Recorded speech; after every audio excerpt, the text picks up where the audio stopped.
sa family code na klarong-klarong na noong 1988 because yung ating old civil code, panahon pa ng Kastila yan. Ano? Alam mo naman sa Spanish time, ang kababaihan parang object tsaka commodity. No? Kanya tayong mga babae, sinasabi natin na ang babae hindi naman pangkama at kusina lang.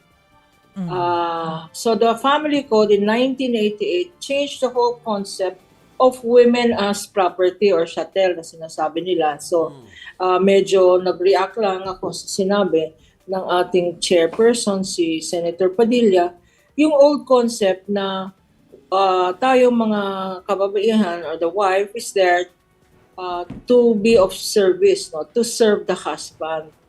Sa family code, equal rights na yan. Equal risk, tinanggal yung obligation of obedience. Ngayon, mutual respect. Tinanggal rin yung provision na the father or the husband is the head of the family.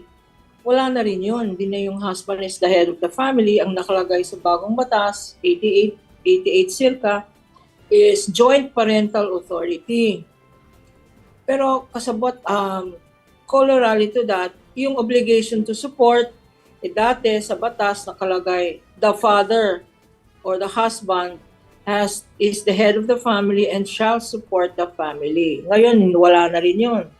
Dapat both husband and wife, mother and father, should mutually support the family.